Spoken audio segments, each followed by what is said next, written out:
Hello and welcome back to the Temple Podcast. Welcome back. If you're already a listener, welcome. If you're new to the space, it's a pleasure to have you here. My name is Edward Pike. I'm the creator and the founder of the Temple. And it's been a little while. It's been a little while since we've had any new podcast episodes, and the reason for that is that, like many of us, myself and my work have been going through some very profound changes, which are slowly now trickling into the Temple, this podcast, and other aspects of my work.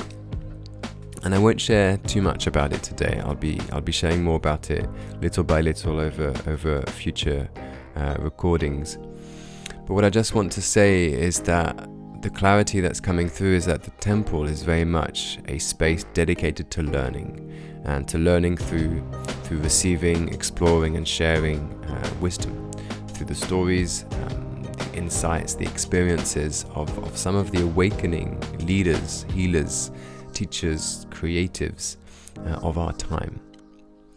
So from now on, under every piece of content that we offer, may it be a blog, a podcast, a roundtable, you'll always find some practical steps, some invitations for you to go deeper into that information so that you can really receive it, integrate it, make it relevant to you, and apply it in a way that's practical. So this could be, for example, journaling prompts or contemplation questions, and always also an invitation to share what you're discovering in the comments, because that helps not just you get some more clarity, but it also helps others who are reading the comments to go deeper into their learning and into their journey. Now, from now on as well, every month we are going to dive into one specific topic, and everything we do will be centered around that topic. So this month we kick off in April with creativity. And there's no one better really than to kick this off than Tom Evans, who is my guest in this episode. Tom Evans is a very prolific creator. He's the author of at least 15 books, including a couple that we actually talk about in the podcast called Soulwaves, Insertions, and the upcoming third part of the Soulwaves series called the Duadex. He's a composer, a meditation teacher, and you'll see if you go to his Insight Timer or Soundwise profiles just how prolific he is, with a whole catalogue of meditations, of courses, of recordings for people to access. And I really loved this conversation with Tom. You'll see that we dive into the mechanics, really, of channeling our creativity, or as Tom calls it, to channel in, which really means to bring through what is already created. So Tom has this innate capacity for understanding the magical reality, the magical nature of our reality, and for explaining it to others. He is a former broadcast engineer for the BBC, and as he says, he switched his attention from the magic of TV to the magic of the mind. And the result is just a whole body of work dedicated to making the esoteric, exoteric, to asking big questions and making what seems complex as simple as possible. So some other themes that we touch on the podcast are creativity as a way to bring divine order to chaos, the power and importance of meditation to access the invisible and formless realms and to bring them into form, taking conscious control of our chakras, our role as caretakers of the planet, and our true potential as creatives and bringers of wisdom. So all in all, a beautiful and very powerful conversation, which I invite you to take in with an open mind, an open being, and to really let it move you, and let it just notice what emerges and resonates through the information, through the stories, and through what Tom has to share. So, before you dive in, let's just take a deep breath together.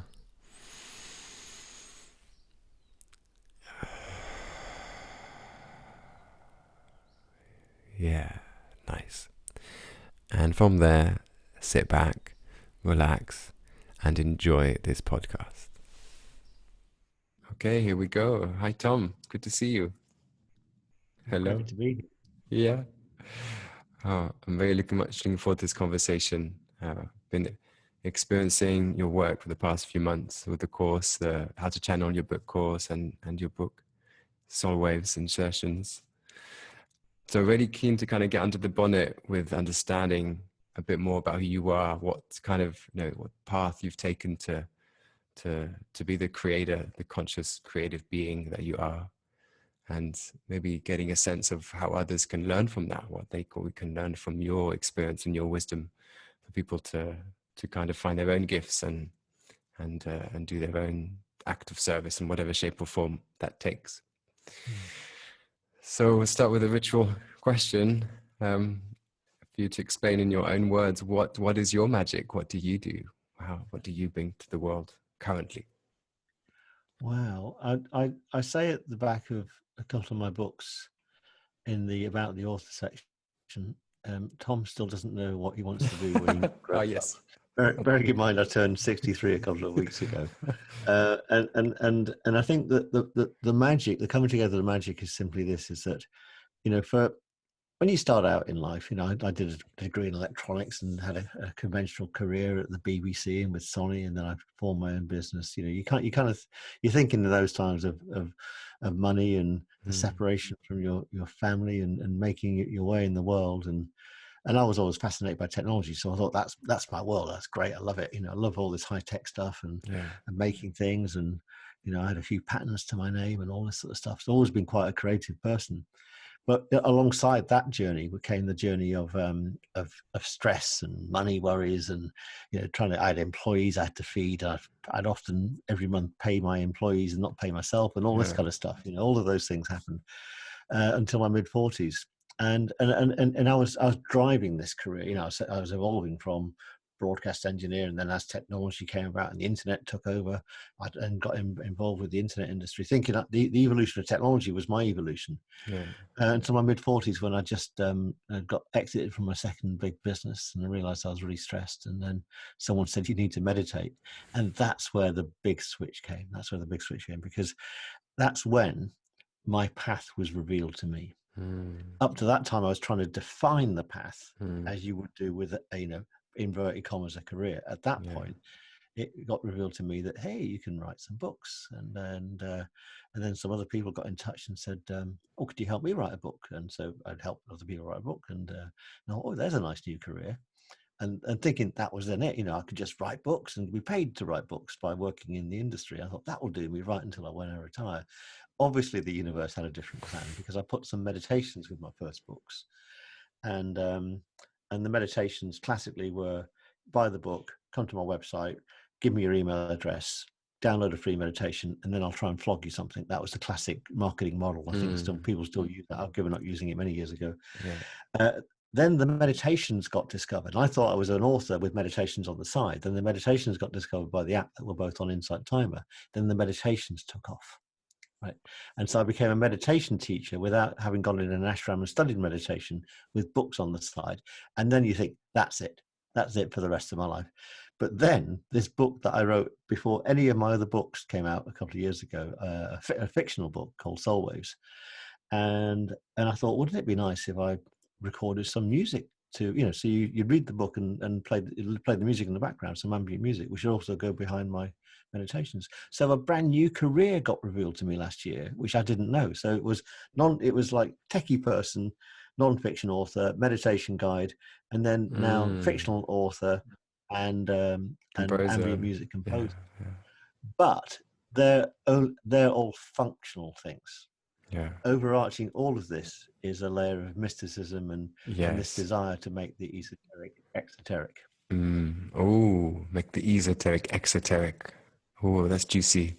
So Just making, one letter change makes a yeah. difference. Yeah. And you're king of that in your books, and just the way you express yourself, and kind of, really like the way you express intuition. Is it inner tuition?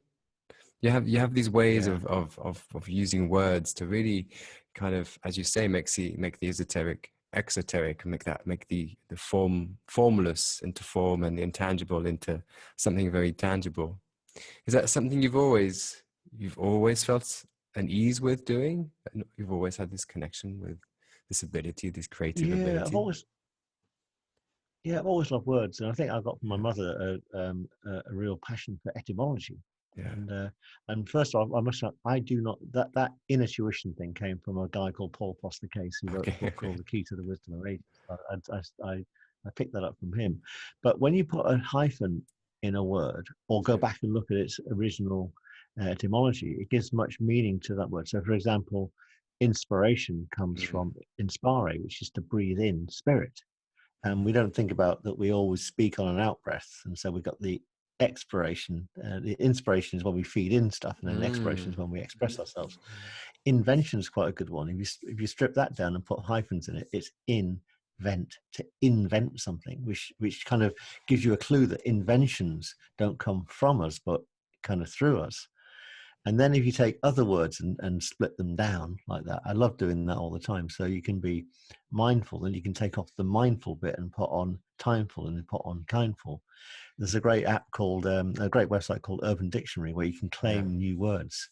So I've got timeful in there. I've also got wineful as well. So you Mindful. can be wineful. And I did a meditation about how you can sip a glass of wine mindfully. And I suppose the idea there is not only to have is exploration, but also to put a bit of fun into it as well, to Mm. make it accessible to people who wouldn't all get into this stuff. Yeah. You know what I mean? But behind mindfulness is mindfulness at the same time. If you want to have a glass of wine, I know some people probably don't drink alcohol. I'm cutting down at the moment, but if you have a glass of wine, then all the things that went into it to put that in front of you, huge. We just take these things for granted, and by stripping things back, we learn Mm. so much about who we are, what we are, and the world around us being a magical place Mm. in which we can also be magical. Mm. And it's such a beautiful metaphor, the way you're describing, looking at the roots of the words and adding hyphens to the words. Because it's like often when we're in life, we're learning words and we're writing, we're reading, but we don't actually stop and look. And what you're doing, or what you're inviting with this, is to even one word to be able to go beyond it and to go into the esoteric. So the expression is that word, and yet by kind of just adding a hyphen or looking at the etymology, there's a whole new meaning and a whole new invisible world that emerges, which is kind of just Mm. encapsulated in that one word. And my sense is that Yeah. is something that you do beautifully, from what I've experienced of your course, your books, your meditations. This is something that, you teach and you do just naturally and instinctively. Is that right? Well, words. If you think about words themselves, they Yeah.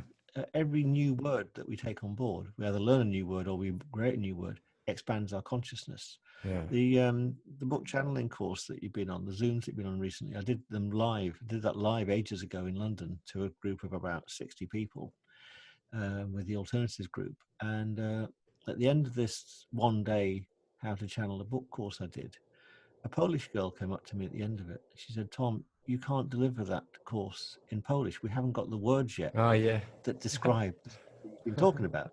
So I didn't realize that, language Wow. itself, different languages kind of either limit or expand our appreciation of the universe in a way.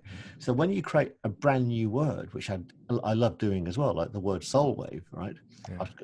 There's other people who use that word, but not in the context I'm using it.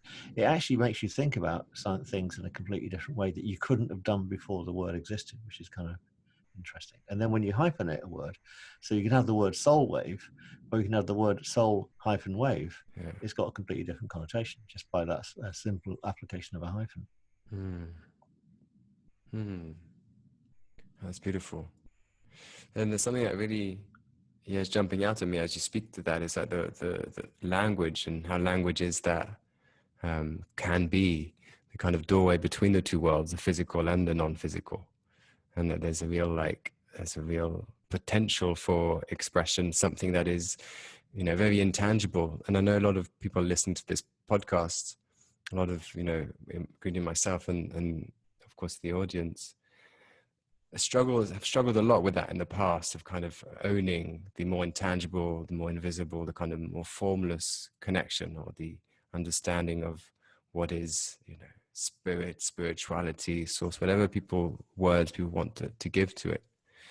And I guess a question that's also from, me personally is, do you, because from the way I perceive you now as someone who's very grounded and very successful, even in, in making the formless into form, and bringing these spiritual, metaphysical concepts, esoterical, and giving them a tangibility and approachability that people can really access and connect to and receive.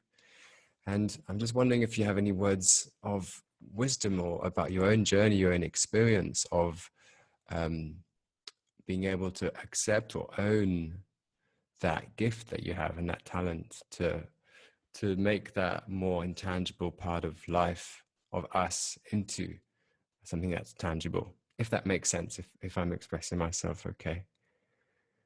No, it's a beautiful question. It really is, and it's a deep question. We could Yeah. do a whole series of podcasts just exploring it. But in a kind of nutshell, I guess what happened with me was I found this world. I came into this world of the esoteric from an engineering perspective, trying to understand things. And when I was an engineer, I was very good at explaining stuff about high technology. So I was like Sony's top camera expert, So I go into broadcasters and say, "This is how this latest technology works. Yeah. This is why you want to buy it." And I'd be the sort of second stooge behind the salesperson, explaining all the technical stuff to them. And then when I discovered this world of esoterics, the thing that really jumped out for me was this book by Paul Foster Case I mentioned, The Key to the Wisdom of Ages. Yeah. And I knew nothing about the tarot or anything like that, but I found the tarot, it's not a deck that helps you does fortune telling. You can do that with it, but that's a bit like having a Ferrari in a garage and just sitting in it. And the tarot is a map of us. It tells us about us. And the major arcana tells us about 22 modes of consciousness that we can experience. And I wrote a book about that called Flavors of Thought. So I took the map of the arcana and put it into a modern idiom with a metaphor of flavors. And what you can do with flavors is combine together and make recipes. The recipes that combine the keys together, and they are keys to awakening, actually are spells, right? But I modernized that. And then this is the real key, and the real answer to your question. The minor arcana describes the 4 elements. So each of the suits is one of the elements: the fire, air, water, and earth. And if you understand that we got 4 consciousness layers, and I when someone introduced the 4 elements to me, I thought that was bonkers. There's 92 elements, isn't there? How can you have these elements? And realize they had a metaphorical context, and we can tune into these different layers. If you just tune in to the fire layer, you will have idea after idea after idea after idea, and you'll never get anything done. But when you tune into the fire layer and you realize a seed idea has just come in, and then you bring it down to the creative layer. Now, in some models, the air and the water layer are changed, but in the model I'm using, the water layer is the next layer. That's the layer of fluidity. So the idea can come in, and you can do lots of things with it. It's still fluid.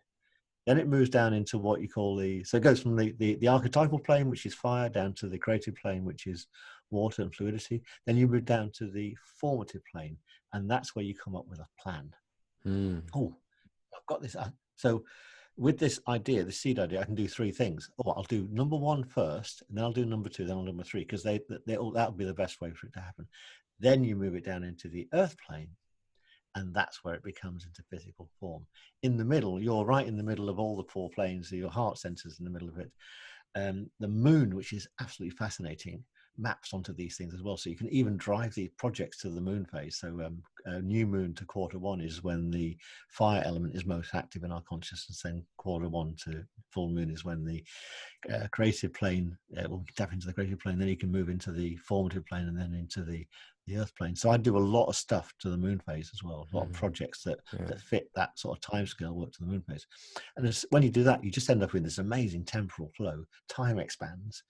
Opportunities drop in at your door. So just as you're working on a project, just the thing you don't know you need drops in on your timeline in a more spectacular way than you can ever have imagined. And life becomes bliss. And magic and fun. And magic and fun, yeah.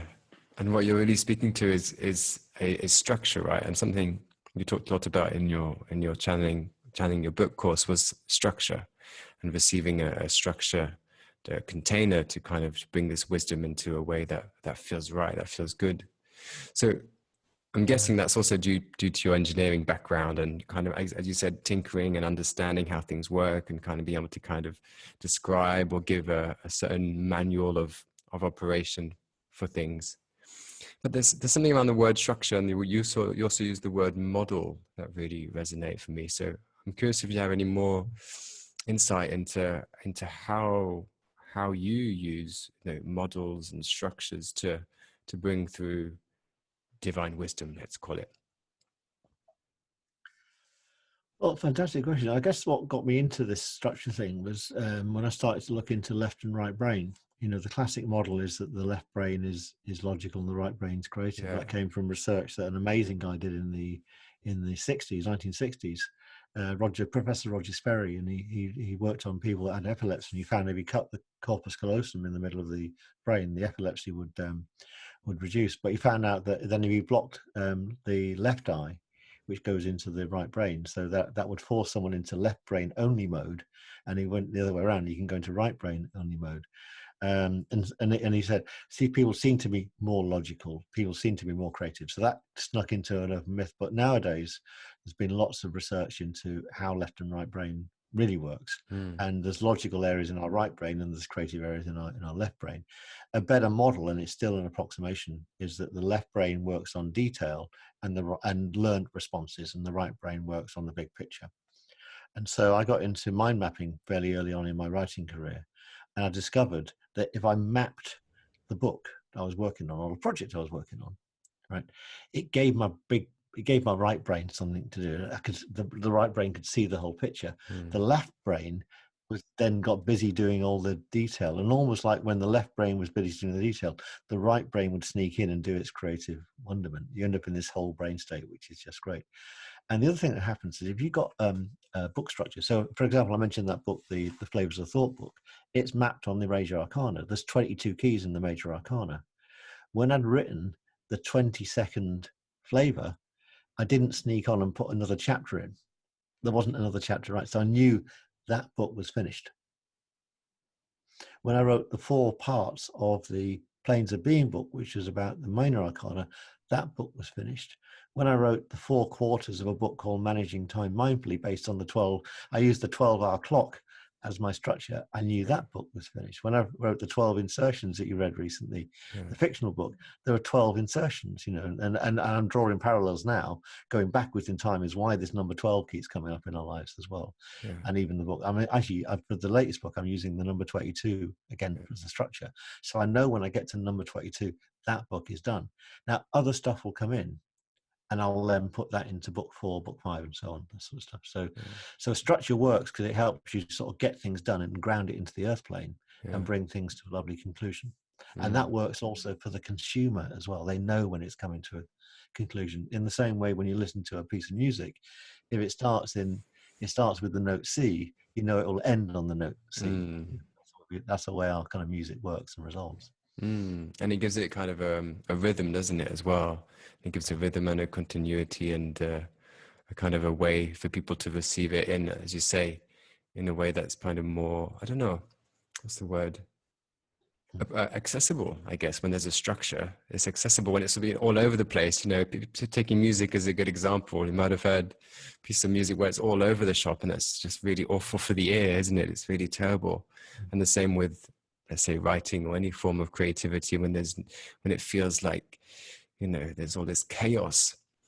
And the word that comes to mind is order. There's a certain divine order that can happen through creativity and through creativity and through specific creativity that is maybe channeled from the place where there is divine order. So I'm curious to hear about your take on that, about creativity being perhaps a way of bringing order to the chaos. Is that something you experience? Yeah, sure.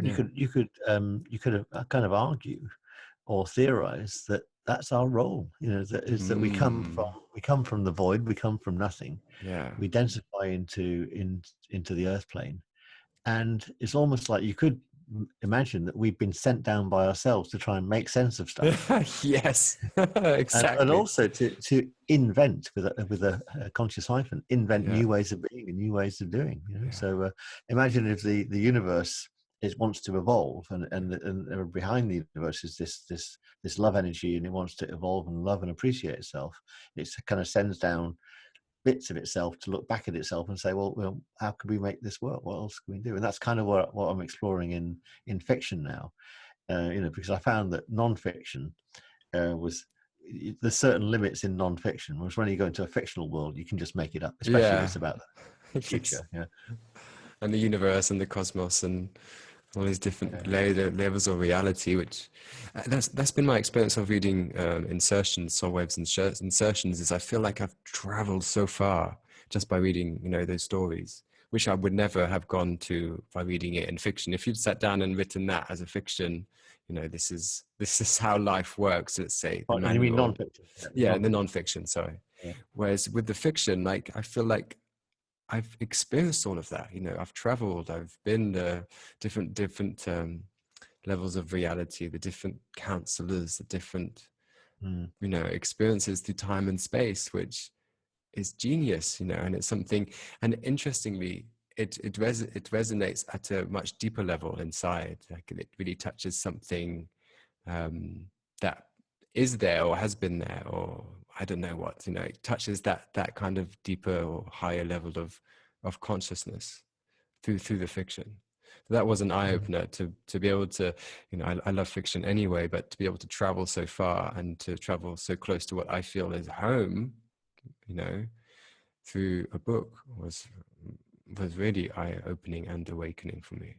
So to give you that feedback, and I'm just sharing, I'm just kind of becoming aware of that now as we're speaking, that it did have that impact on me as I was reading it. Very, yeah, much more so than a non-fiction ever could. Yeah.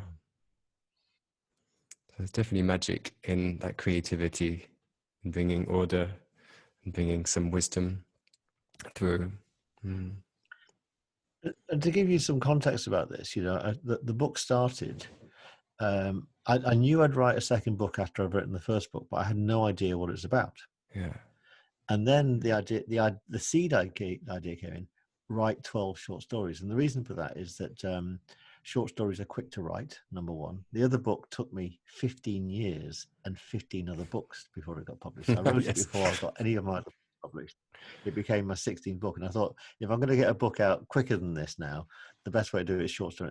In science fiction, which I kind of love, that was my original go-to when I was a teenager.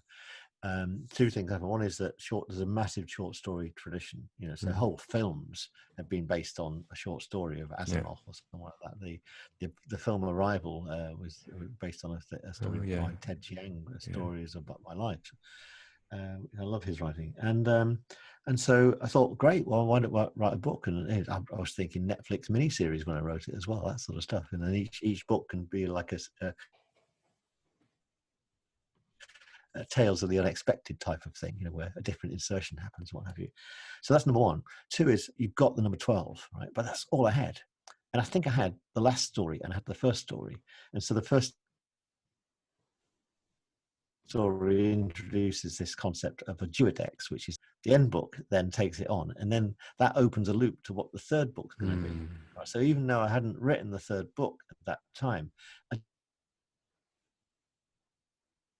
just knew it was going to be called the Duadex and it'd be the next thing. And you got your mind map. And I knew I had the numbers 1 to 12 to play with. Then the seed comes in just as you finish one chapter. The idea for the next chapter comes in. You kind of know where it's going to go roughly. I didn't know where I was going to place it in space or time. And as you know, I go from the start of the universe to the near end of the universe. Didn't quite know where they're going to be in time, but I knew I'd jump up and down timelines and stuff like that. But 3 pops in, what have you. When I got to number 6, right, it went wild. So numbers 1 to 6 are fairly linear in terms of short stories. They're placed in certain times. after that, it went a bit bizarre and bonkers and wonderful. And I didn't know what was going to happen at that point. And I still don't. I have to go and read those stories myself to remind myself what was written. So how, and this is a great question, because I'm also feeling this right now in our conversation. Like I'm really want, in the unknown with the conversation. I don't have a list of questions. I really want to be open to, what is unfolding and what's here. So, and you do that so beautifully on your writing, and you're saying that it, you make it sound so easy. Like, I finish one chapter and then the next chapter just arrives or just comes. Has it always been easy? Number one. And number two, is there a way, is there a practice? Is there something that helps you and others could be in that space, be in that kind of open, receptive space without that kind of, the tension that arises from being in the unknown and being in the mystery? The answer is yes, it's always been there. I think, but what happened in my 40s when I started to meditate, I started to understand the process more, and then made it more. I could conjure it up on demand then. So pretty much soon into my writing career, I wrote a book on the art and science of light moments, how you have an idea and how you ground it, and that sort of stuff. And I started to also mess with time, and I found it was fairly easy to imagine you were tuning in to your future self who knew the words you hadn't written yet. And I found also that when you go into the meditative state and stay in the meditative state, time expands. So one is left brain, right brain. So right brain sits outside space and time, left brain sits inside space and time. That's another generalization, but a more accurate model than left brain logical, right brain creative. Yeah. It goes right back to the ancient Greeks with the two gods of Kronos and Kairos. They knew that we would have this bifurcation in our heads. We are bifurcated as beings because we've got one side of the brain that works one way and one side that works the other way. Then so I learned how to get left and right brain working together. You go into this state, I call it EMT, extended me time. So time just stretches around the task in hand. Yeah. When you're in the meditative state with your eyes open, you don't get other thoughts, random thoughts coming in, other than the creative flow that's coming through you. With a quiet mind, because you've got this idea you can only have one thought at a time. So if you're thinking about, you're writing away and you're thinking about what you're having for supper or something you did yesterday that you regret, then you'll lose focus on the now. So you stay in the now a lot more. But what I specifically do is then say channel this. They call it channeling. Is just you getting out of the way and letting something coming through. I don't call it getting in touch with the dear departed. You just channel in this flow, and it definitely comes through you. And it comes through pretty much as what people will normally do a third draft. You're doing in first draft because you're tuning into the book you've written in the future that you haven't quite written yet. And that's just it's just an exercise of imagination, but it seems to work. So staying in so I meditate in the morning. I always write in the morning, create in the morning, meditate in the morning, slide into my creative task in the morning. And then around this sort of time, I'd then do a podcast or some networking or a Zoom or something of that sort of nature. Yeah. And the other big trick I'd give to everybody is I make dates and appointments with my chapters. So, like today, I've just done chapter 1 of the new book. It's in my diary. That's what I'm going to do.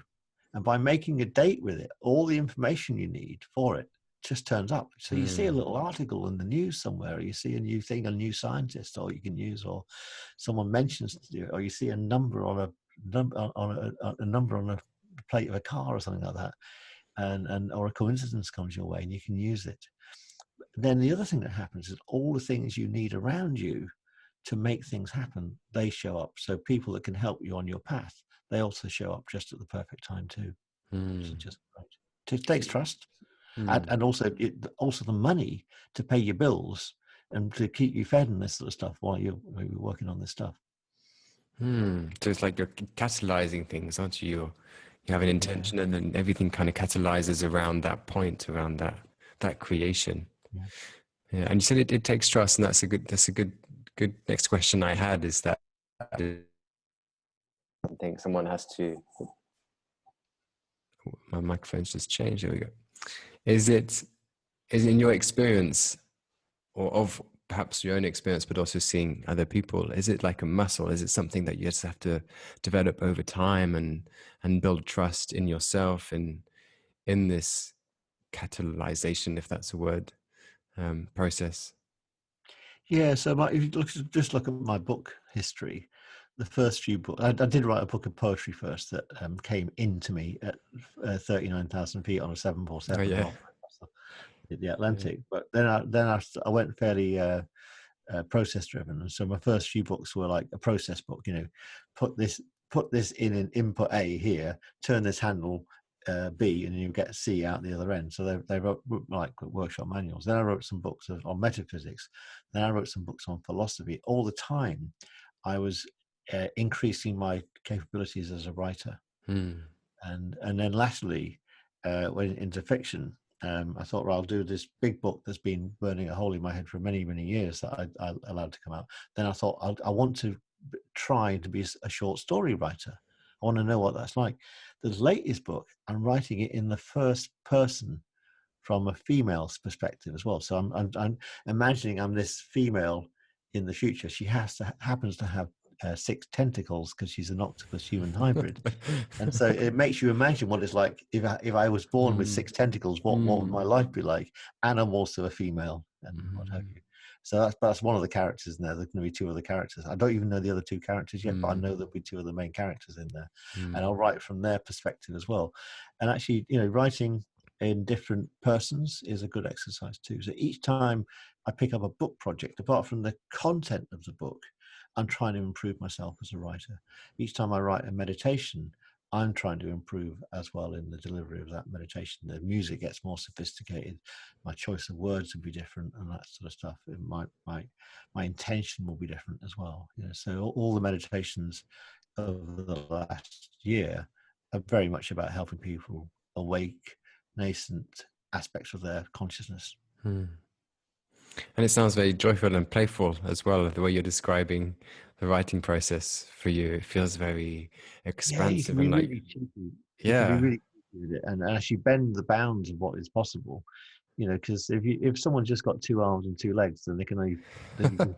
And once you've got 6, bearing in mind there's some other beings in the same story that got 12, and that's spoken about in the 12th book of Insertions. You just imagine a different world in the same way. If as I said before, you invent a new word, then it expands your consciousness. If you Hmm. invent a new being with another sensibility, it sort of extends where you can go in a story. Hmm. And who's to say? Well, it's a personal theory of mine. Is once we imagine something, if we can imagine it, it's possible. So Gene Roddenberry had communicators in Star Trek in the 60s, and we've all now got communicators. And we haven't quite done teleportation yet, but I'm sure that will come. And so who's to say the things that I and loads of other writers are imagining can't be true? Especially when you take the book Soulwaves, starts in 2058 and it's based in Beijing and Wuhan. Yeah. And Yeah. I've been to Beijing once on business for 3 days, but I've never been to Wuhan. So why have these come into my consciousness? Hmm. And why is Wuhan and Beijing in the news right now? And also the trajectory of China, on the world stage as well. That's moving rapidly. They've got their own Bitcoin currency now and this sort of stuff. Lots of things happening over there. We can't ignore how that's going to shift the axis of the world over the next few years. I think in a good way as well. So you can be fearful about a force like China because Yeah. they seem a bit mysterious and we don't know the language and that kind of thing, perhaps. But again, what are Chinese people thinking with Mandarin and all the other dialects that we're not thinking in the West? Hmm. Yeah, Oh, interesting. Or which yeah. which kind of waves or consciousness have they access to because of the language that they have that we don't have access to because of the kind of the different language or the Yeah, limitations of I. I suspect, and this is just me tuning in, that they got Yeah. a different sense of collectivity than Yeah, I was going to say the same thing. Yeah. yeah. Yeah. Yeah, I read this or heard this story that when you look at, they did this test where they gave people, an image of a tiger in a jungle to look at. And in the Western world, we would look at the tiger on its own in the middle. And but if they gave the same image to people in, say, China or Japan, they would look at the outside first. They would look at what's Mhm. happening around rather than what's happening in the center, what's happening in the collective. Instead of our focus is more trained to be focused on the center and the individual. So maybe And what's that's, fascinating about that is actually that comes from the wiring that we have through our language, because we have a language where our words map into a syllable. yeah, So this came from the language transition that went in Sumerian times from pictogrammic kind of language into syllabic language. And so a syllable then has got to combine with another syllable to make a word. yeah. In Asian cultures, you've got pictures, and so right brain wiring is slightly different to us Oh, wow. until they get immersed into our world and pick up our language, and then they start to slew into more of a left brain Yeah. bias. And similarly, if we were to pick up Mandarin, we would open up that side of our being as And well. was the left brain the outside of time and space, outside of time, That sits inside time and inside space. Yeah. time? Yeah, that makes sense. That But makes remember, the sense. brain's plastic, so once you think differently, the brain instantly rewires. So, Yeah, we're in a position now where we're actually in control of our own evolution with the yeah, spots that we have now. So we can yeah, actually start to think differently, be differently, yeah. and if that involves growing another tentacle or two, then we might be able to do that too. Yes, yes, yes, yes. That's a really good point, actually. So, and that's a question that comes from that is how can people, let's say, utilize or play with creativity, may it be writing, may it be music, may it be whatever they feel drawn to travel and expand their awareness and their consciousness and to, I say travel because I really mean travel, into the invisible, formless worlds that we are also part of. Is there a way that people can actually use that as a practice or as a way for healing, for growth, for expansion? Oh, great question. Well, I think meditation is the key, personally. So this 10-minute meditation every single day Yeah. is the key, because it just allows you to get off the world for a while so you can jump back on it again. And Mm. then you can then change how you want to re-engage with the world. So apart from your brain just starting up in the morning and going in its whatever its direction it normally goes in, Yeah. you could say, actually, this is the world I'd like to live in, and your thoughts literally become things, not in a kind of a secret way, but the thoughts are actual energies. So thought forms to manifest themselves. In my experience, they manifest themselves back in time. So something manifests in my world, then I have the thought later on of, oh, that's useful. Didn't realize that was going to be useful. So yeah, meditation is the key for it. And then within meditation, there's just so many different types of meditation. As you know, I like mine are quite practical. So it's like Mm. how you can meditate to change the speed of time, how you can meditate to tune into a light bulb moment, how you can tune into your future self, Yeah. and that kind of thing. Um, and by going on that journey, you end up with a potential in your life fundamentally changing right from the ground up. And you're not ruled by your thoughts. I call when you get thoughts going round and round your head, I call it a mindfall. You get lost in a mindfall, like a waterfall, Yeah. and this often thoughts can go round and round and round in your head, and of course then you're fixed in that loop. But if you control your thoughts, and meditation is not about having no thoughts at all, it's about having a different relationship with your thoughts, then you can transform. But something really, really exciting I want to share is that 2 million years ago or so, humans didn't have the word. They didn't have self-awareness. I've written about that fictionally in book insertion number 3. Ada and Eva, obviously Adam Yeah. and Eve, what have you. And I wrote about that fictionally in that story. And what happened was we took control of our voice box, which is our 5th chakra point, from our 6th chakra, which is our 3rd eye, Mm. driven by the 7th chakra, which is the crown. So these are a little bit esoteric thoughts, but imagine that most thoughts aren't your own. They come in through the crown, get interpreted by the 3rd eye, pass the left and right brain for processing. And then if you want to share that thought with someone else, what you do is you vibrate your voice box like this, and the sound comes out and goes into someone's head, and they have a similar thought or different, depending on what they think of your thoughts. Now, that is magic, isn't it? We don't give that a second thought Mm. nowadays. But over 100 years ago, and I can only guess that this is predated by some time as well, Rudolf Steiner, I read this book by him called How to Know the Higher Worlds. And then he took, Cosmic Memory. You got to read the 2 books together, Cosmic Memory and How to Know the Higher Worlds. And they talk about how we're on the cusp of taking control, conscious control of the lower chakra points. And I know, and I've got meditations that teach how to do it, how to control your fifth chakra, which is your heart center. With that, we didn't know before we controlled our the fourth chakra is the heart center. Before we control our fifth chakra, we didn't know we could speak with it. We didn't know we could sing. Yeah. We didn't know we could uh, be hateful and hurtful, or all the things you do with your fifth chakra nowadays. We don't know the things you can do with your heart chakra, but I do know one of the things you can do with it is heal, which is great. One of the things that you can also do with it is you can increase the love field around you, so you attract into your life the things that you love. Now that's pretty cool, isn't it? Yeah. And I don't mean just, it can be soulmates, but it can also just be all the lovely things that you need in your life to live a wonderful life.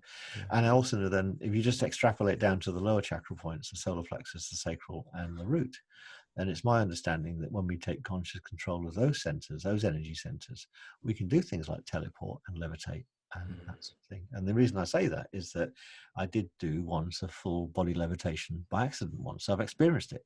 And I keep getting these little samples of things that, do you realize this could happen, Tom? And I get shown it, and then I have to go and reverse engineer. And I have this recurring dream where I'm teaching levitation to a group of that's exciting. Isn't it exciting? Yeah, super exciting. But one of the things I say about levitation, there's no point learning to levitate unless you know how to unlevitate. To Otherwise, land. you end up at 39,000 feet and suffocating. So, So what I'm getting as you're sharing is this real sense that creativity, so a creative practice or a creative expression, it expands our sense of possibility, our sense of self into our daily life. So from all of this, from your writing, from your music, from your composing, or from even someone who just has any creative outlet that allows them to kind of travel and expand and access more formless and intangible aspects. From what you're sharing, it really it transforms us, it moves us, it allows us to then start to really create our entire lives and not just be responding or reactionary or doing what we've always done, but it allows us to kind of create a space of possibility for us to then utilize what we're learning in our creative practice in all aspects of our life. Yeah, and there's I think there's a new level of morality and ethics around that. So humankind have always learnt this over the years, and we've been incredibly innovative. We wouldn't be having this conversation over Zoom if it wasn't for all these innovations that we've had. Yeah. But some of that has been done to the detriment of some other people on the planet, to other life forms on the planet itself. So I do feel that that lesson is largely being learned now, and some old guards are falling away and all ways of being are falling away, and we're coming to a new phase of planetary stewardship, where we're seeing that we could not exist if it wasn't. We're such a tiny percentage of the biosphere. I think we're 0.001% of all living entities on the planet. That's what we are, but we represent a self-aware aspect of it. But we're not the only self-aware beings on the planet. We've got cetaceans and primates and what have you, and also they thought that some birds are self-aware. Octopi, certainly, they've got, they're not only self-aware, but they have an awareness which is off-planet, which is something I love exploring. And they're amazing creatures, but obviously come from a different star system as far as I'm concerned. I call them in my fictional writing the interplanetary couriers. They can carry a lot in their folds of their in the folds of their tentacles. They can carry a lot of cellular life and transport it from one planet to another. So I suspect they're a bit wiser and different from us, and they look different, don't they? Just look strange. They look alien, which is just great. But I do think we're coming to this new phase of we're understanding our role in the big scheme of things, and also the possibilities of what happens when we become stewards of a planet. And quite frankly, I think we should sort this planet out before we start going to mess up another one like Mars. Yeah, and I like the word interplanetary carriers, and I want to apply that also to let's call it creatives, awakening creatives who can create whatever it is, channel whatever it is that they're here to channel and wants to be born through them. It feels a bit that we are when we create from that space into, what's it called it, interdimensional carriers, being able to weave something that, you know, might be very much outside of our norm, of our day-to-day, of our mind's view, of our perspective of what being human is, and kind of bring that into yeah, bring that into form, bring that into reality. Yeah, just profound. I'm just, through this conversation, I'm really, you know, experiencing creativity and writing, and yeah, creation from a different perspective. I mean, it's something in my energy and my consciousness right now. All these things are tingling and moving, and I'm fascinated by, you know, what you're bringing as with this gift and this experience and the story, and what we can learn from that. What I'm so certainly, you know, learning and receiving from your work is being able to be this bridge and this portal is another word that comes for what on the surface might just look absolutely bonkers, you know, like someone who's half octopus and half man is on the surface absolutely bonkers, but there's, you know, there's truth in it, there's reality in it, there's expansion in it, there's possibility, and there's kind of this is kind of new agey, but there's, like, you know, truth encoded into creativity, into the expression, which is the juicy bit. You know, it might not even be about the octopus and the half human, half octopus, but it's about, like, what's the wisdom that comes with that. Does that make sense, what I'm saying? It does, and if you think about a different aspect of us, we see ourselves as this physical form, don't we? This three-dimensional form, Yeah. which is on the earth plane. But if you imagine that we're actually nine-dimensional beings experiencing this three-dimensional reality with a forward direction of time, everything starts to make a bit more sense. And then going back to the minor arcana, which describe the archetypal, the creative, and the formative plane, Yeah. these are the odd planes. So the archetypal plane is level 9, and this is us. We are made of ideas, and then we have another layer, which is the thought layer. That's the 8th dimension. Then we have another layer, which is the creative plane, which is our 7th dimensional aspect. Then we have another layer, which is the what's the 6th layer? The 6th layer is the light layer. So Lucifer is the devil is a change maker. The devil energy is a change maker, works at the 6th dimensional energy. And there's beings that just hang out in those levels as well, that don't densify, that we can tune into. And then we have the creative, the formative layer, which is the 5th dimension. And then what crystallizes the 5th dimension into the 3rd dimension, the layer between that, is the time layer. So we've got thought, light, and time as the glue layers between these other 4 layers. And here we are sitting in time, beings of light with thoughts, and this, so it's a model that describes us quite nicely. And once you accept that that's what you are, that's your potential, and you can tap into any of this and recombine it in any way you so choose and like. Whoa, that's big. Wow. Yeah. Don't limit yourself to 12 tentacles when you might want a 13. And you've just given words into kind of what I was feeling or sensing. You just kind of put that into words and into a more solidity, as an experience. That's beautiful, and it really is, you know, to summarize divine potential and creativity. The magic of creativity is that we, you know, this is a doorway to this potential, this imagination, and to, you know, to accessing far more than we think, or often we're taught to think that we have access to, and that we can do and create. Yeah, so to me, the biggest potential is that we've become very good physicists. You know, that humankind, we've become masters of manipulating the earth plane. Yeah. And that came about because we separated from source. And that was a good thing, because it made us become self-sufficient with the materials and we get our hands on this planet. They're talking about getting it from asteroids and Mars at the moment, and so we shouldn't rate these other planets until we sort out this one. Yeah.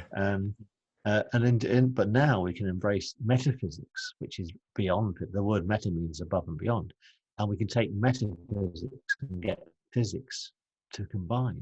And then the wondrous things we can do with that is amazing. We can become energy free. There's more energy hitting the planet every single day than we ever consume. So why are we burning fossil fuels when we don't need to? Yeah. Great changes happening all over in that right now. And I'm sure by the end of this century, we're going to be in a completely different state. In the same way, we're in a different state now from where we were 100 years ago. That should accelerate. Yeah. New people coming about. So, people are thinking about how they can have an eco career Yeah. and what have you. And the word eco will disappear because that's just the way we are. Yeah.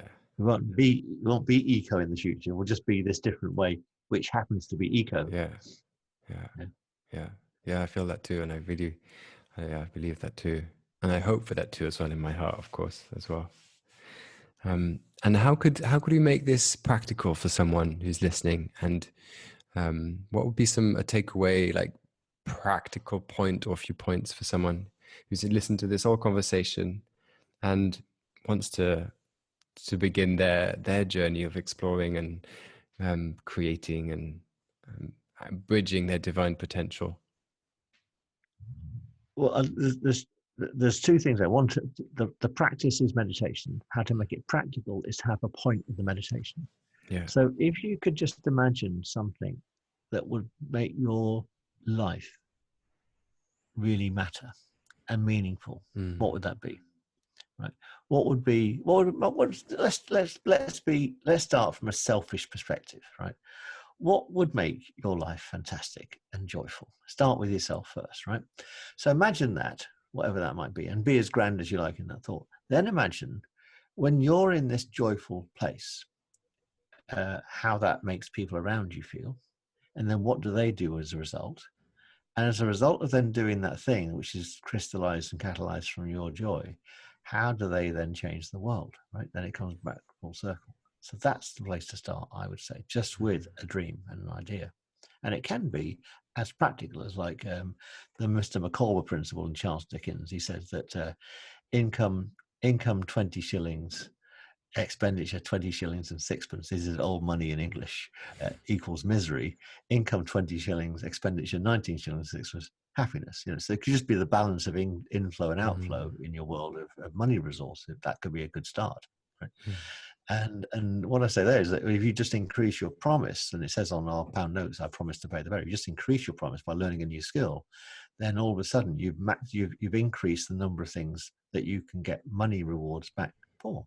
In lockdown, only people have been learning new things, which I think is great. We have more space and time. We're not commuting as much and all that sort of stuff. So learning a bit of something new, which is great. And certainly with me, when I learned to meditate, I didn't know that was me going on a journey to teach meditation to people. That wasn't part of the plan, but it was like, I need to meditate because I look haggard. I was stressed. I wasn't in a good place, right? So the initial benefit was for me. Obviously, then that spills around to people around me, and then it led to a whole new career I didn't even know existed. Right? Yeah. I didn't know there was a job as a meditation teacher. Also, what wasn't known at the time is that you can actually make a reasonable income as a meditation teacher, ethically and what have you. And funnily enough, the seed of that income is to give lots of stuff away for free. And it comes back from other directions that you weren't expecting, which is kind of key. And that's the same would be for anyone listening to this that wants to change the world. Go out there, give lots out, and then you find that whatever comes back is infinitely more valuable than what you could ever imagine. And in the way it comes back, it's just special as well. That's beautiful. When you're on this path. Yeah. And that's just number one thing. And then when you do number one thing, then number two gets revealed to you, and number three gets revealed to you. But you won't get to the revelation of number three unless you do number one. Yeah, do you take the steps? Yeah. And you touched on lockdown, which is a good thing to quickly dive into. I'm curious to hear your take on lockdown and how it's impacting people in terms of what we've been speaking about, in terms of the awakening, in terms of their creativity, in terms of their potential to transform and to access higher states of awareness and consciousness. What's your perspective on that, on what's currently going on? Well, I want to steer clear of any conspiracy theory or any thought that the virus was perhaps created by Mother Earth to curtail the excesses of the human race, and sort of thing. So, because I don't have any evidence for that, but that could be one potential theory. Yeah. But you've got to look at all the good things that have come from it. The fact that we've stopped, we're not flying as much. We realize that some of the things that we were doing are not the way we need to do things. I always thought commuting was a really stupid thing to do. Why waste a day of your life just getting to and from work? And it's great to go and meet people. I hope we can get back to doing that again soon. But I hope that a lot of people go into a hybrid way of working, where they go into the office maybe 1 or 2 days a week and what have you. And then with that extra time, what can we do collectively, individually and collectively, which would be amazing. So lockdown is there's a part of, obviously it's very sad, all the people who have lost their lives or now are debilitated by the disease, because this long COVID thing seems to be a thing. That's one thing, but also look at how humanity's come together as well. Look at all the good things that are happening through it. Individually, I've never been more creative. So I'm just my creativity level pre-lockdown was pretty high. It's now gone a bit off the scale. so I'm getting more done, and I'm getting more done because there's less time and what have you. I'm spending a lot of time on Zoom, and so I'm waiting for it. I can't wait till Zoom becomes less of a thing, just for a while. But that's my view. Is I think lockdown there's good to come from all these things, and in general, when you go on this journey as well, if you set yourself on a journey to awaken, stuff that you need to deal with from a karmic perspective will raise its head. And so when adversity comes along, the first thing to do is to thank it, because it's something you need to deal with so you can evolve to the next level. But also from adversity comes opportunity. So from all the things that I was stuck with in my life, I wrote a book about it, created some meditations of it, got me through that thing, and then took me to the next level and the next level. So and if it just did that, it's a bonus. If it can help other people as well, then it's a double and triple bonus. So this journey of awakening, some people say that there's a guilt thing because of religion. I think when spiritual, to go on the spiritual path has to be hard, and you have to be spiritually poor and all this sort of stuff. And you can't live in luxury and sort of stuff. I personally think that's an old paradigm. We don't need to, an old mindset we don't need to adhere to anymore. And actually, the flip side is true, is that when you start to live a life of abundance, then the stuff coming in is a signifier of how well you're doing it. And you shouldn't be guilty about that, but you can definitely share for free, which I do, how other people can emulate that. So if I learn a magic trick, one of the first things I do is share it freely and widely.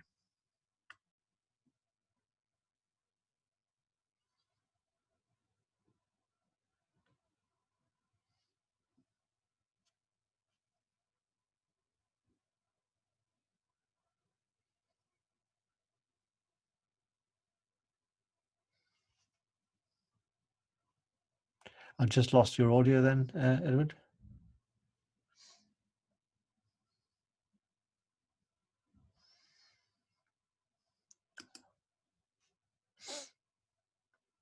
I'll just stop my video.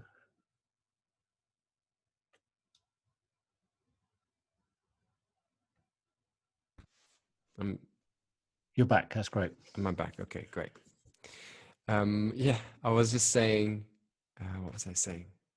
Well, first of all, saying thank you for a very, well, for me, very revealing.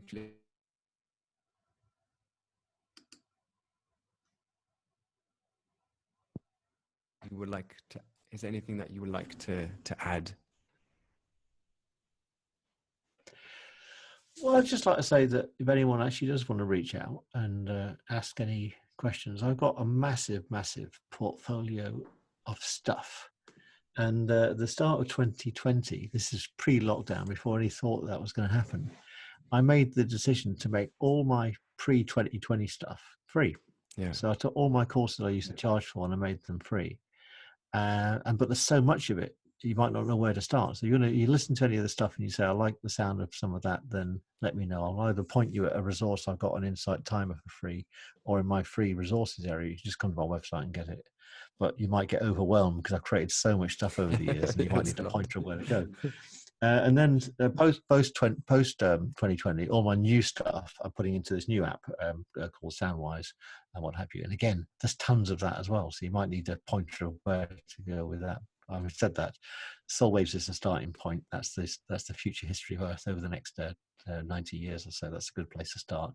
But I've written and designed the whole suite of books so you can dive into any particular one at any time and then backtrack. So even though there's a kind of chronology to them, you can actually dive in at any point. But you might find that, and I've done this with a lot of people, the music is where to dive into, or the meditations are where to dive into, and then you find the fictional story afterwards. You know what I mean? So because I'm so creative, I'm very happy to give people pointers depending on where they are. To say. And I might even also say, by the way, it's not me, you need to listen to this guide as well. So there's some of the people I could point people out as well. So for example, if people are manifesting certain things in their world, I do know of lots of other people that might be able to help them in a better way than me, and I'd be the first person to say, you need to pop over here. Yeah, great. Thank you. And so how do people connect with you? What's the best web address or email? Yeah, it's just tomevans.co.co. And whatever I'm working on now tends to be on the front page. I keep a blog on there which has got my own podcasts on it, and a blog of what I'm working on. I've reverted my blog to not being a set of articles, but being a sort of journal of what I'm up to. You know what I mean? So you can dive in any month and see what the latest creation is and what I'm thinking and where I'm going with it, which is great. Yeah, so that's the best way to www.tomevans.co. Okay. Perfect. Well, thank you, Tom. It's been a real pleasure. I feel like I need to go now just and integrate all of that wisdom, all of that information, and just download it. Yeah, exactly. Yeah, really, thank you very, very much for being a guest, and a pleasure to meet you, and thank you for your beautiful work. Thank you. Yeah. Oh, thank you. And thanks for asking all the right questions in the right order. It's been a joy and a pleasure.